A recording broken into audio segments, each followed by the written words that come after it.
Hi all.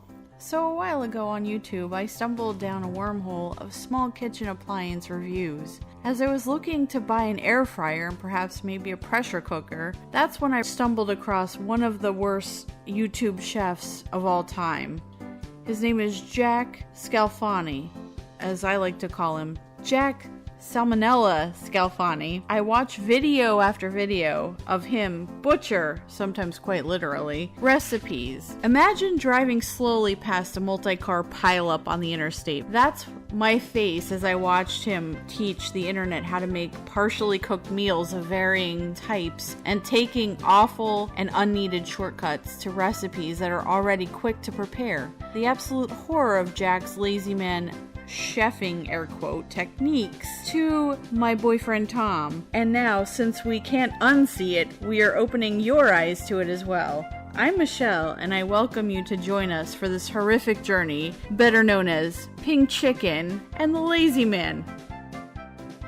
Welcome back to Pink Chicken and the Lazy Man. Pink Chicken and the Lazy Man. That's right, folks. We are gathered here for yet another episode of Cooking with Jack. Julia in June. This time out, we're going for the Spaghetti Marco Polo episode. We're picking up with, where are we at now? The 4th episode, because we ended last episode with 0 for 3. Yes. The last episode was Roast chicken. So we reviewed the meatloaf, we reviewed the litter box fudge brownies. Yep, amazing brownies. We did the roast chicken that was still pink. And now we're getting into the real horror show of this series. I think this one's probably the worst for me, personally. It's the Spaghetti Marco Polo. In case you haven't joined us before, I am Tom the Lazy Man. I am Michelle Pink Chicken. And what we do is we review the Cooking with Jack episodes. The worst chef on YouTube, the worst cook on YouTube, whatever. Worst cook on YouTube. The worst lazy guy on YouTube, whatever he claims to be this week. Whatever absolves him of his laziness is what he goes with. Guys, I'm just a home cook. Guys, I fuck up recipes. Recipes are illegal anyway. Copywriting. You can't copyright a recipe. Can't copyright a recipe. I know, because I'm the jailhouse lawyer of Facebook and YouTube, so I what I say goes. We know, Jack. It's funny for a guy who is offensively so litigious as to copyright strike perfectly valid satire and commentary of his work. That would be namely Us, to the tune of, what are we up to, 14 strikes now? I believe so. Right, but we have an ironclad, bulletproof legal thesis that defeats Jack's copyright claims each and every single time. Now that's theses, not feces, which is what we're going to be watching here in a moment. Right. Fecal matter in the form of food. Exactly. This is probably not one of the higher rated episodes. I don't think this one made it to any like Reddit groups or anything like that, but it is awful in its own way. Jack has gone down the rabbit hole of Julia Child recipes, and he seems to be picking ones that A, get him stuff that MommyWife Tammy doesn't usually let him have, like brownies, or things he can't really fuck up that hard, like the coq au vin, like the roast chicken, like the meatloaf, although he does in fact manage to mess those things up. But what Jack is looking for is what Jack likes, which is slop in a bowl. Combine slop in a bowl, dump it in a meat, lots of bagged, shredded, pre-shredded cheese with all sorts of desiccants and drying agents in it. Slop all of that together in a bowl, dump it in a pan, throw it in his convection oven for 30 minutes at 325 or 350 degrees oven, and eat that. To let you know what kind of cuisine Jack enjoys, he has made crack chicken, which originally started off life as kind of like buffalo wing dip that you dumped ranch dressing into. Jack has made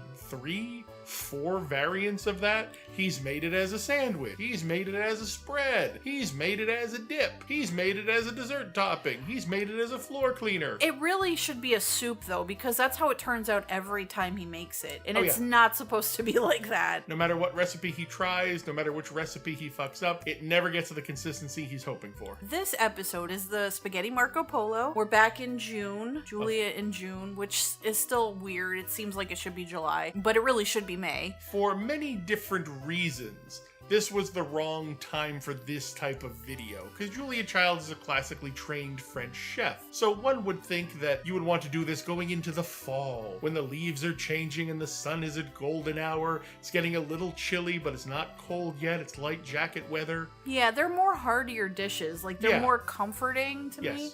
Not to be confused with Comfort Dudes Month. That's a different thing. That's a different thing. Behind the Arby's dumpster. But there's a lot of very rich cooking in Julia Child's repertoire. Not the thing you want to be doing in a Tennessee kitchen when it starts getting to be late June. As another bad timing element here, as we said the last time, he's ringing up the caboose of the Julia Child's resurgence and popularity train. This man has purchased the Julia Child's cookbooks, and they're not inexpensive. Like the Joy of, or the Volume 1 and the Volume 2 of her cookbook series. Like The Joy of Sex and French Cooking. If you look them up on Amazon or any bookseller, they could range. The only bookseller left. They're the only one left. True, but they could range anywhere from $60 to over $100, because depending on whether you get one book, two books, or you get the set. The gilt-edged collector's edition with the Julia Child blow-up doll in the back, we all know and love. We all know and love. Right, but there's like different versions of it that have come out over the years. Jack doesn't actually, like the previous episodes, follow Julia's actual recipe. I just did some research. I don't own the cookbooks, but I did a little, 5-minute online Google search. This is not Julia Child's original recipe. And this recipe, this Julia Child's Spaghetti Marco Polo, actually has a unique television history. Tell them where we first saw this broadcast, Big Chicken. Well, there were two videos I could find, her cooking with Chef Brockett and Mr. Rogers on Mr. Rogers' Neighborhood. And the reasoning behind this was, it was a very easy dish for a child to throw together, or for a family to make together. It's not boring. It's not the regular spaghetti and meatballs that you have every single week. It changes up the flavors a little bit. It gives you like a little bit of variety of ingredients. One might say a little haute cuisine. And also, this is Fred Rogers, classic staple of PBS, meeting Julia Child's, classic staple of PBS. Her recipes aren't really known for wild ingredients. Her recipes are more known for the technique to take simple ingredients, make them really hearty, and combine them in tried and true ways, in classical French cooking. So she does this Spaghetti Marco Polo recipe, which is basically you're taking just cooked pasta, which the children's parents could easily have prepared for them because it's just boiling water. But you let that cool off a little bit, and then you add this cool mix of ingredients to it. This unexpected blend of flavors that commingle and create a new sensation, unless you fuck it up. The best way I could describe this, looking at it, would be like almost like a spaghetti alla olio, pasta alla olio. You're just tossing it in olive oil, and you're using some butter, herbs, and like a little bit of spice, and the cheese on the top. And it's very simple. It's like peasant food almost, but it's so comforting and delicious for the few amount of ingredients that you have in it. It's great. I love it. I've seen pasta dishes done with a walnut sauce. Here she puts in freshly toasted walnuts. I've seen pasta dishes done with a pesto, your classic pestos that are done out of olives. Here you just put the black olives in and pimento. In her recipe, not in Jack's recipe, Jack somehow substitutes sun-dried tomatoes for the pimentos that's in the classic recipe. It gets a little confusing partway through because he mixes up roasted red peppers and red sun-dried tomatoes at one point. I mean, they do kind of look similar, but completely kind of different. There's just as much word salad going on here as there is pasta salad. We're going to take you into this video. This premiered about 7 months ago. Like we said, these were all ostensibly done in June. There's about 4,400 views on this, so this is about Jack's typical popularity. He was getting about 4,000 views per video last year. There's no cringe kicker here. Normally, when Jack fucks up a recipe, he'll get like 12 to 15,000 views because of the cringe kicker. You remember the Cronin bird and things like that. The fat stalactites. Yes, the fat stalactites. Which we all know and love. We just watched the reaction video. Chef Brian Sow, great YouTube chef, has discovered the horror of Jack's cooking. And August the Duck are now getting back on the Uncle action. Roger. He's getting hit in many different directions, and it's causing stress in his life. That's what we like to call the cringe kicker. Yes. So Jack's now taking it from many angles. RB dumpster joke right there. Jack's taking it from different sides here, from the YouTube culinary community. Every once in a while, Jack gets rediscovered and everybody's like, oh my god, I forgot how horrible this is. With that in mind, let's start the video. We gotta get the YouTubulators out, don't we? We do. Dust off your YouTubulators. We are going to hit play here. Synchronize your YouTubulators. We are hitting play in 5, 4, 3, 2. Alright, back in the Scalfani kitchen, we're ducking and dodging the cooking with Jack lettering as it's coming in from the frame left. The 5 Ds of text dodging: dodge, duck, dip, dive, and dodge. Oh, and then the blank stare into the camera. And so we're in this weird period. I think this is around the time when Bitmoji caught on that Jack was using their logos without permission, because he's wearing a big check mark across his chest, which I guess is the Nike logo, but it looks really like... If you're from the northeast section of the United States, you're familiar with a discount clothing store, a discount clothier called Foreman Mills. Foreman Mills gets the seconds and the cast-offs of the clothing industry. Stuff they put on the shelves of the big department stores that just didn't sell, or seconds. Shirts with stitching flaws or graphic design misprintings. That's what Jack's shirt looks like here, because the Nike swoosh is typically not held at this angle. This looks like somebody like tried a check it. Mark. Yeah. Almost. Somebody's like, oh, let me try this design. It's kind of like a paisley design. Going from what is ostensibly his left shoulder, house right, his left, down to what should be where his midsection is, but he's just, just stretched over the gunt. The shirt is so weird. I wanted to take a pause and, he's starting to get more and more creative, I want to say, with what he's wearing, because he can't wear his own merch anymore because it's all been allegedly cease and desisted from his store. Which has caused him to go in other more creepy, cringe directions with his clothing, but we'll get into that later. He's literally putting a photorealistic version of his face on these bucket hats that he thinks he's going to bring back. He's going to single-handedly bring back into fashion. It's bizarre. And he wears them out in public too, which is even more weird. Imagine going into a fast food restaurant and seeing a guy there talking into his phone with the light on, so you know he's recording himself, and you notice his shirt has a picture of him on it. His hat is a different picture of him. On the back of his hat is yet another picture of him. And you begin to say to yourself, this is either the most inept self-promotion I've ever seen, or, as we believe one Arby's manager put it, this is a special gentleman. We cannot leave the special gentleman go. We cannot. Nope. Because he thinks it's a compliment, which is hysterical. Yes. So we paused the video before we even really got into it. Right, we're paused right here at the 57-second mark. That's how far into the video we got to go on that little tirade. To let you know, we are back looking back at the frame now at the 57-second mark. We are back in the Scalfani kitchen. We see cafe sign. We see you steam glove. We see you ninja foodie. In the back, we see the pop-top containers, which he has yet to rail against. He'll get rid of these in a later episode this year. The pop-top hoard. Yes, indeed. Which he will ostensibly claim to gift to his son and then take back. He's arranging his opinion of what these spaghetti Marco Polo ingredients will be. Your opinion is not in the recipe, lazy man.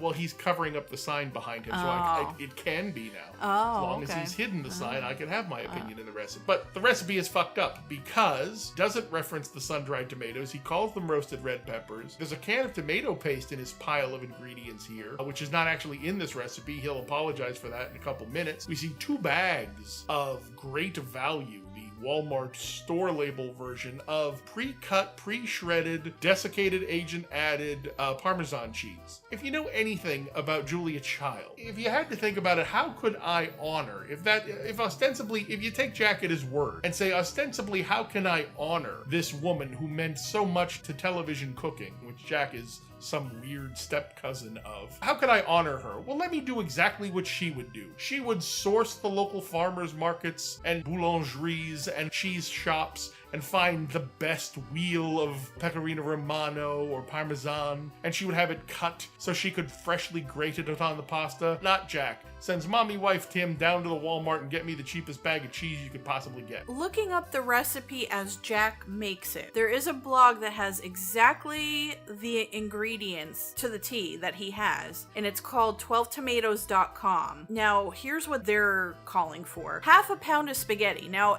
as anyone knows here, he has a whole pound of spaghetti. Yep. He's not gonna cook a half a pound of spaghetti. He's throwing the whole box in because double batch. He makes special note of saying, guys, we're only using half the box. Guys, we're only using half the box. Not when you see it in the bowl. Right.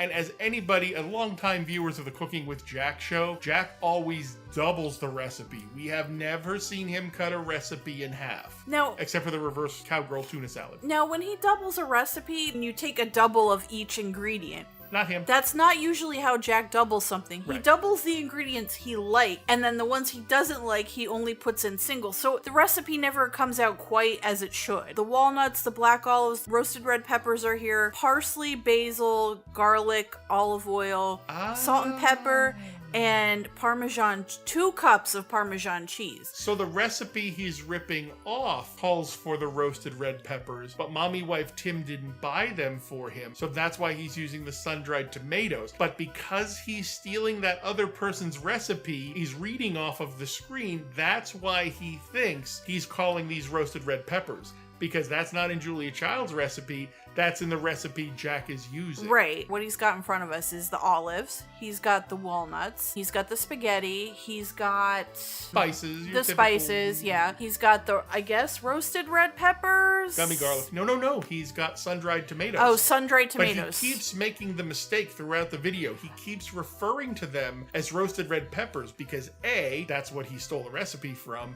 and B, that's what he thinks he should be using, but he doesn't realize, oops, I made an oopsie. I don't have roasted red peppers. I am substituting sun-dried tomatoes. So this recipe's already off the rails. We get to the point where he's like, oh, I forgot an ingredient. And we're like, what else could possibly go into this? And it's the Parmesan cheese. The Parmesan cheese, he has 2 bags of. As Lazy Man said, it was the pre-shredded, great value brand, so you know it's quality. Like, he didn't even splurge for a better brand of the pre-shredded stuff. But he has 2 bags of that. I know this just because I've cooked for so long for so many people who have different dietary needs and likes and everything. One of those bags is usually 2 cups. And that's all that the original recipe, as written by 12 Tomatoes, not Julia Child, is calling for 2 cups. So it would be one of those bags. He has 2, which means he has 4 cups of cheese. Right. We're at the point now where he's almost making like mac and cheese, with it. I know it's not gonna really melt as well as like... Well, again, Jack underhandedly takes a look at the recipe and goes, oh, I don't really like black olives. I don't really like sun-dried tomatoes. I don't really like roasted red peppers. What do I like? I like pasta and cheese. Right. So Jack is surreptitiously quadrupling the amount of cheese, which in the original, if you watch Julia Childs make this with Mr. Rogers like we did, hardly a sprinkle of Parmesan cheese. Because she knows it's such a strong, nutty, bitter flavor, it's going to knock out all those other flavors. And very salty, too. Yep. Like, you really can cut back on the salt when you put something like that in there. Are you saying Jack might use too much salt in some of his recipes? Oh, we'll get there. We'll get there. We're gonna hit play again at 1:11-ish. He rants a little bit here at the beginning before he brings you in close to look at all the ingredients, which we just described. Jack could opt here, go to an olive bar and pick fresh olives. Right. Uses 2 cans of the canned olives, the canned pre-sliced black olives. Right. Which, I don't know if you know this, there is a flavor difference. They taste very tinny to me when I get them out of the can. Now, there are reasons why you might use one or over the other, but in this instance, I would not use those. Olives, green, black, Kalamata, or otherwise have never agreed with the lazy man's sensitive, delicate palate. Not a fan. So I'm not a fan of olives. He's not a fan. There is a noticeable difference between canned pre-sliced olives and the stuff that you can get fresh. You'll just have to take my word for it. From a production value standpoint, this is some of Jack's worst video making ever. Everything is really purple and like bluish tint to it. Right. It's like blown out or something. It just doesn't look great. The nearest I could tell is, so Jack has 2 LED lighting instruments that he sets up. This was the period of time in 2022 where he forgot where to put the left-hand element, so his video is strongly being lit by one side. And this is also where, I don't know if his camera lost its settings, but the white balance is really off. And he left both the auto iris and the auto white balance setting on, which causes mayhem with the image quality. So you're going going to see when we get close into the pan here. You're going to see all sorts of artifacting going on. He moves from the counter over to the stove, and he shows him toasting the nuts with the flame up way too hot. Yes. For literally 5 seconds. That's all you see. And then they're gone. Right. So something happened there, and we'll see that later. And then after that, he dry roasts those walnuts, dumps them out, and then refills the pan, the skillet, with, he says 4 tablespoons of olive oil, but I don't think it's that much. The pan is rip-roaring hot,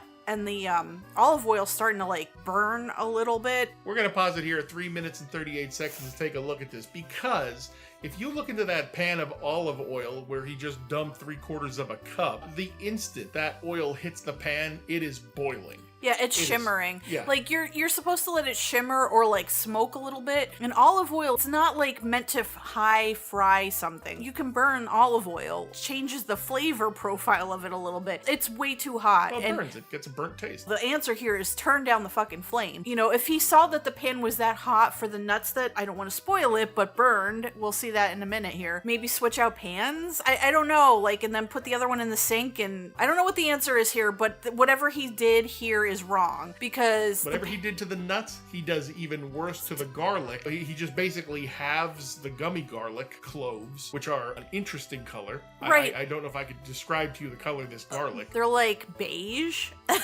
And that's not what fresh garlic looks like. Right. It's like, I don't know what the hell he does. Like, we said that he frozen, unfrozen, refroze it. Yeah. That's possible. But like, even in this circumstance, I think of garlic when I'm going to use it like in an application like this, the Goodfellas, where he's slicing it with the razor blade to get the thin slices. Yes. That's how you liquefy the garlic. That's how you want it here. Invisible. Man-sized wad. They're huge. And as if everything that we just described wasn't egregious, he gets to the part where you're supposed to bloom the spices in the oil. Now, if you're reading the 12 tomatoes recipe version of this, it says fresh basil, which you wouldn't put in until the end, and fresh parsley. He puts in an anthill sized amount of dried, I don't know what. You can't really tell what's in there. I'm guessing they're Italian seasoning, parsley, oregano maybe, but there is a lot of it. There is, what did you think? 1/3 of a cup? I think it's even more than that. Yeah, so he uses, in this recipe, he's using a lot of his cheap little plastic cereal bowls. Like, these are breakfast cereal bowls. So that's like, maybe 10, 12 ounces. So he's filled one of those to heaping with essentially what is just parsley, oregano, and some onion powder, I think. But it's mostly just parsley and oregano. And he dumps that into that rip-roaring, screaming hot pan of oil that now has the burnt garlic in it. Because he even says, oh, I shouldn't brown the garlic. Well, I browned the garlic. So he turns off the flame, but leaves the pan on the stove. Right.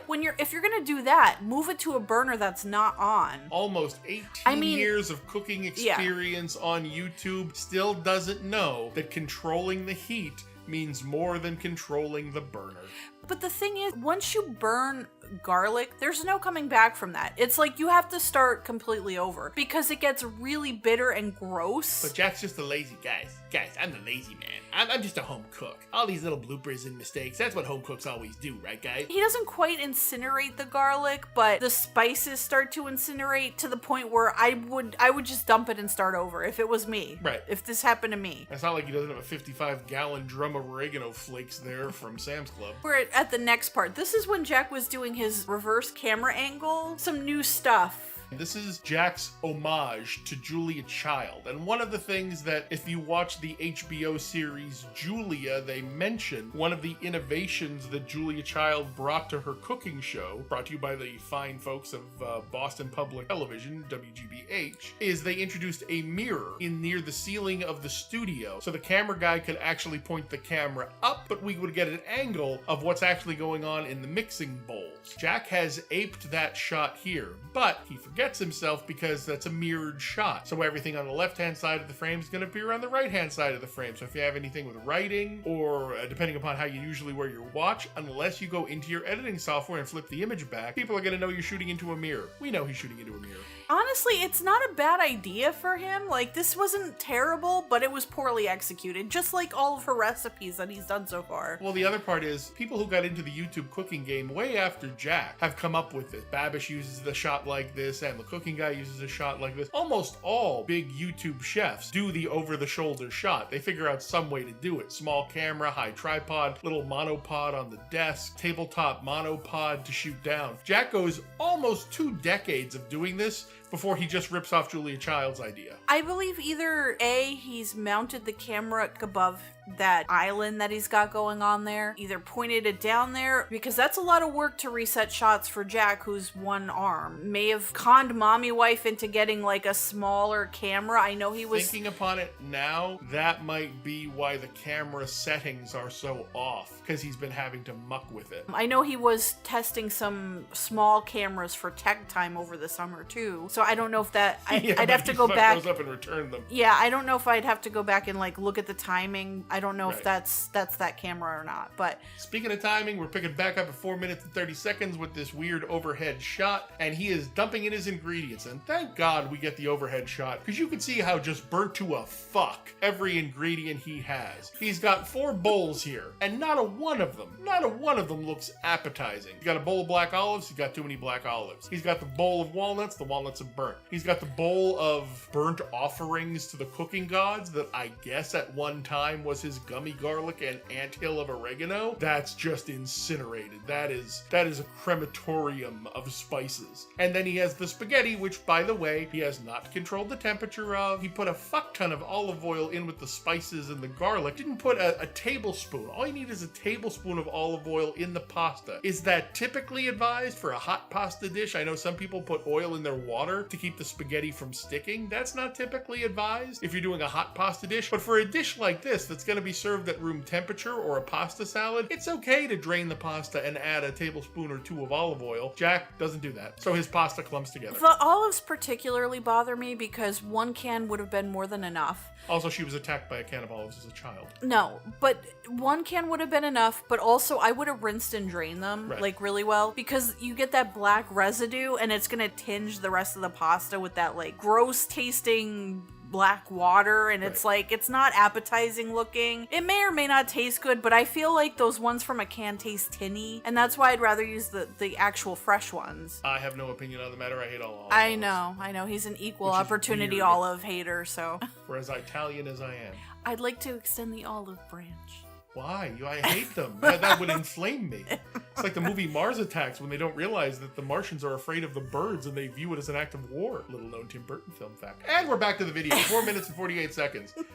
He's dumping in the remains of the spices. He's dumping in his red roasted peppers, which are actually sun-dried tomatoes. He even puts up a fuck balloon. He puts up a I fucked up balloon in the middle of his video, which is very rare for him to say, oh, these aren't sun-dried. These are sun-dried tomatoes. These aren't roasted red peppers. I'm a goofball. Now, as one could imagine, with tossing pasta with 1 arm is not an easy task, but the bowl especially when it's congealing and sticking. The bowl seems a little too small for all the ingredients. 2, maybe not the right utensil, tongs. I don't know if I would use that. I would probably use a pasta fork, like one of those that you stir the pasta with. Well, normally you want to get 2 macaroni forks to do this, or even 2 dinner forks together. So I could imagine Jack strapping on some type of apparatus to his head to hold one of the forks while his functioning arm works them together. And he drools into the pan. Yes, exactly.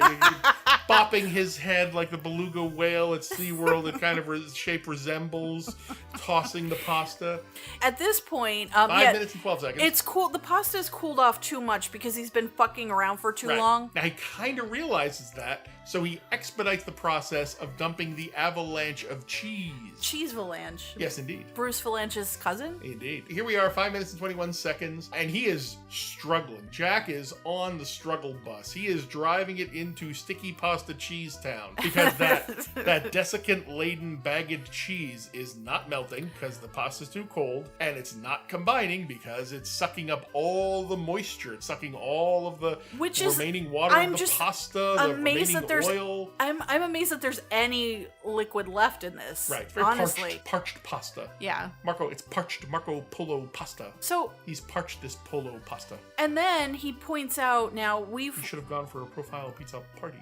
he's pointing out here, he's got a pasta bowl, and it says pasta in it. Right. This is the pasta bowl that he bitched about after they made the big move from California to Tennessee, and the movers broke everything. Now, this was a while ago. Like, this is 2014 land. This was a bowl that was very special to him. Honestly, it looks generic. It looks like the Dollar General pasta bowl you'd expect. Lazy Man has a set of bowls that say bowl on them. We've gone through on this show before my love affair with dollar stores, where you have your Dollar General, you have your Family Dollar, and then you have your Dollar Tree. And it's mom and pop indie single shingle variants of the 99-cent stores, as they used to be called. But the Dollar Tree store is my favorite because that's where you find the oddball items, the white elephants, if you're familiar with the term. And I found these 2 chowder bowls, French onion soup crocs with 2 little handles on them each. And instead of saying soup or instead of saying chowder, they say bowl. So it's a bowl labeled bowl. So this is what this reminds me of, and it cracks me up, but it's very special to him for some reason. I don't know if it was his mom's or his mom gave it to him. I'm not really sure. He's trying his damnedest with his one little set of tongs and his one little set of arms to mix this pasta, and ain't working. To make it look appetizing. Right. To film it in an appetizing angle, and there just is not one. Right. Because of the burnt elements in it. So he dumped both of those packets of cheese into a bowl, and then he dumped the cheese on top of the pasta. That's 4 cups of dime bag quality Parmesan cheese. Yeah, he didn't even spring for like Kraft, like the thick cut Parmesan ones that you see. No, he didn't get any of that stuff. He got great value. Great value right out the door. Awesome. And in addition to that, he didn't get to use all of it. So there was a little bit left in the bowl. He made sure he transferred it to the larger pasta bowl and used that last little quarter cup of cheese. He got all 4 cups into that pasta. The time on the clock on the stove, 10 o'clock in the morning. Yes, as he started cooking. So he's doing this. Again, my supposition is that MommyWife Tim, Jack's wife Tammy, we call her MommyWife Tim, there's a whole backstory, kind of makes Jack, because Jack doesn't have a full-time job. Jack is a content creator, but Jack is a boomer content creator. Jack wants this to be a 9-to-5 job, or at least MommyWife Tim wants it to be a 9-to-5 job. Now, she has a real day job. She's an office manager, she's a bookkeeper. We believe that she's the brains behind the operation of the Cooking with Jack show. Because if you will notice, when Jack talks about it, he refers to himself as the host. And tonight I divined with Pink Chicken. I said, you know what? We've been hearing Jack call himself the host of his own cooking show, even though it's just him in his kitchen, or his real kitchen, it's not a set. And I said, do you think that when Jack, because Jack never has an original thought of his own, do you think Jack calls himself the talent? That Jack, hey, I'm Jack Scalfani, the host of the Cooking with Jack show. Do you think that came as a result of an argument with MommyWife Tim when she put him up against the wall with her finger and said, no, bucko, I run the books for your little stupid YouTube cooking show. It's my show. You're just the host. And this has stuck with Jack, and he's like, I'm just the host, guys. I'm just a guy in my kitchen. I'm just the host, guys. Is that because MommyWife Tim at one point reminded him who wears the pants? I'm sure she does that at least once a day. In this case, I don't know. Probably at least once. It's Jack. You gotta get annoyed with him at least once a day. We're into the video at 6 minutes and 20 seconds. The white balance is off because he left it on auto, and he's been mucking with the camera because he's been moving into all his new and exciting camera angles. He has placed the giant pasta bowl on top of his giant cutting board. There's crap all over the cutting board. There's crap on the stove. MommyWife Tim is gonna have a big mess to clean up when she gets home. Now, I've read 2 other recipes. Now, I told you about the 12 tomatoes, which is the one we believe he's following, which is not really Julia Child's recipe. Now, on Taste of Home and also on a Meredith cooking blog, Julia Child's recipe actually varied a little bit in the ingredients department, and hers included, it did have the walnuts, it did have the black olives, it had chopped green onion, it had grated Swiss cheese. Oh, not Parmesan. It had red pimento, which are just like little... Not roasted red pepper or sun-dried tomato. Nothing. They don't really have a flavor, I don't think. But they are good in a party cheese salad. Olive oil, tuna fish. Aceite de oliva. Tuna fish for the protein. Chopped parsley, so I'm assuming that means fresh. Butter, salt, and pepper, and that's it. Her recipe is similar to a classic French salade niçoise, where you have tuna, you have olive, you have pasta, which was what she was kind of going for with the spaghetti Marco Polo, I guess. This is probably a little bit more modern take on it, because the pimento, I don't know how many people really use pimento these days. They're stuffed in olives, so maybe if you just get the green olives instead of the red olives, like I like to make a nice pineapple jello and throw the pimentos in there with some celery and some green bell pepper and lay it over with 64 slices of pre-wrapped American cheese. Throw that in the freezer, come out with it, and boom. That's not just a cheese salad. That's a cheese salad party brought to me by my Aunt Myrna. Hey, look, the video's going again. We are at 6 minutes and 29 seconds.